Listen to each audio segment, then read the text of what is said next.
Welcome to Screencast 6 in this 8-part series on Introduction to Spreadsheets. In this video, we're going to expand on what we learned about scatter plots in Screencast 5, learning how to take two-variable data and creating mathematical models of the data that will allow us to analyze the behavior of the data and make predictions about the data that we don't have. So let's return to the example we saw briefly in Screencast 5, where we have the population of South Bend, Indiana over time in 10-year increments. For reasons that I will explain in a little while, we've added a new column here for years since 1870. So time 0 is the year 1870, time 10 is 1880, and so on. The reason I'm doing this is because I want to keep the time values small, so 10 rather than 1880. So let's recreate the scatter plot we saw back in the previous screencast using the new rescaled time data, highlighting everything, going to Insert Chart. And let's recreate the scatter plot with the smooth curve that we saw connecting the points. Okay, so here we go.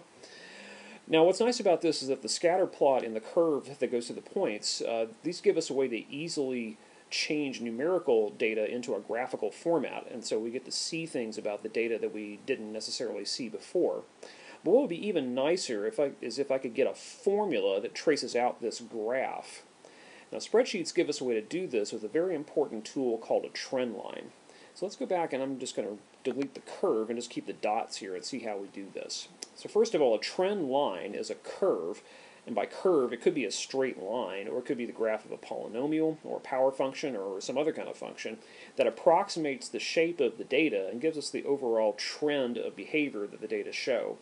Now Excel and many other full-featured spreadsheets will give us the ability to add trend lines to scatter plots. And importantly, you not only get to choose the kind of function you want to add, you also get a formula for that function, as well as a certain kind of statistic that tells us how good the fit is.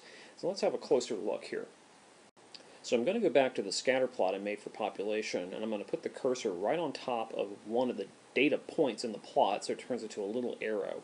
When I click, all of them light up. I'm going to right-click now, and I'll see a context menu that has Add Trend Line as one of the options. So I'm going to choose that, and then go to Type. And what you see here is a list of all the different kinds of functions we can add to try to fit the scatter plot. By fit, I mean that while no mathematical function will probably produce a graph that goes through every one of the data points exactly, the graph of a trend line will be the one that minimizes the total amount of error. So for example, if I select linear, click OK, I see a what's called a line of best fit, or sometimes called a regression line. So this line doesn't seem to go through hardly any of the points exactly, but it is the best, closest approximation to a linear function that we can get to these data. It shows us the trend of the data. Any other linear function might hit one or two more of the points, but then miss some of the remaining points more badly, and thereby introducing more error. Now that I have my trend line created, I can go back and click on it. You see the line highlighted on the endpoints, and right-click, and I see Format Trend Line. That will just get me back to the menu I saw earlier. Under Options, there's a button down here that will display the equation of the line that I'm looking at actually on the chart. I'll click that and hit OK, and there it is, y equals 938x plus 18,006. Now this is not something that we could do when we just connected the dots with a smooth curve earlier. I can tell from this formula here, for example, that the slope of my line is 938. And in calculus we learned that that slope gives us a sense of the rate at which the population is changing, roughly 938 people per year in this case. And there's another button, if I go back and click on the line again and select Format Trend Line, it says Display R-squared value on the chart. Now, R-squared value is a concept from statistics, and what it is, basically, is a number between 0 and 1 that tells us how good of a fit to the data is the trend line that we've chosen. The closer to 1 the R-squared value is, the better the fit, and the closer to 0, the worse the fit. If I click on this, and then click OK, I see an R-squared value of 0.79062. That number doesn't have much meaning in and of itself. It's better seen in comparison with other R-squared values for different functions. Now speaking of different functions, pretty clearly this linear function doesn't seem like the best possible fit. For one thing, the population goes up and it goes down. It has maximum and minimum values. Linear functions do not go up and down. They only do one or the other, of course. So I might want to choose a function instead of a linear function as my trend line. a function that does have maximum and minimum points. For example, a polynomial of degree 3. Now I can go back, click on my trend line, make sure it's highlighted, and format it. I'm going to go back to type and select a different kind of function. I'm going to click on polynomial, and where you see order here, that's the same thing as degree. So right now, if I move this down, you can see we have a degree 2 polynomial here, a parabola.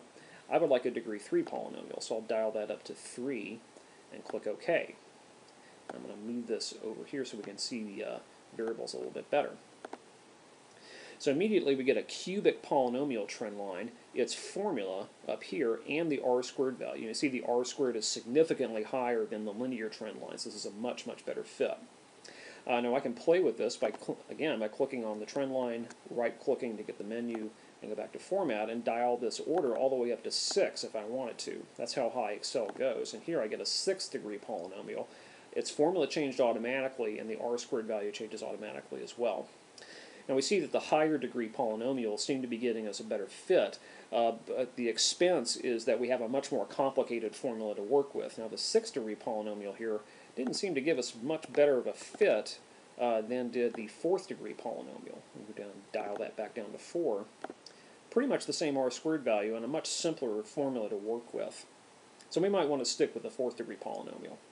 Now, of course, you notice that we can also choose to model data with logarithmic functions, power functions, or exponential functions. Which model we choose really just depends on the shape of the data. If you have data that show an overall increase but with a leveling out effect, then you might want to consider, instead of using polynomials or lines, using logarithmic data, because that's what logarithmic functions do. Data that are growing or decaying exponentially, of course you want to use an exponential trend line for those, and so on.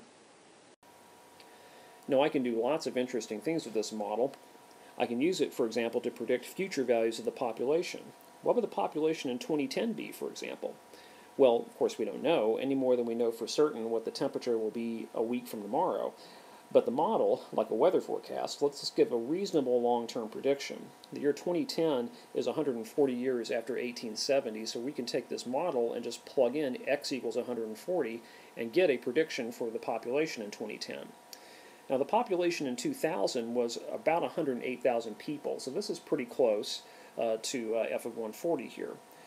But it seemed like the population was on the rise as well in 2000, so I would expect to see something higher than 92,000 people in the year 2010.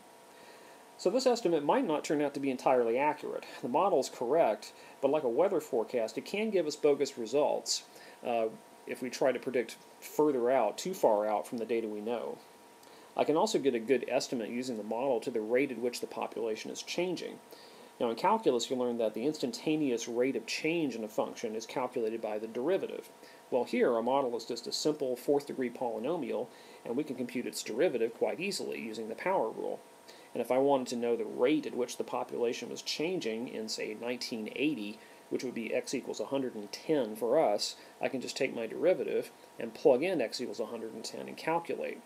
So this is the rate in people per year at which the population of South Bend is changing. It's losing 720 people per year in 1980. Is this accurate? Well, if we look back at the table of data, we see that the drop from 1970 to 1980 over a 10-year period was around 16,000 people. That's roughly 1,600 people per year. And the drop from 1980 to 1990 was about 4,000 people over a 10-year period, or 400 people a year. So 720 seems like a pretty nice average between 1,600 and 400 people per year. So this seems about right. So you can see how spreadsheets can be useful in a calculus class. In the next screencast, we'll see how to actually do some calculations in calculus with spreadsheets. And this is particularly useful if you have to work with a function that is not given to you as a symbolic formula. We'll see you there.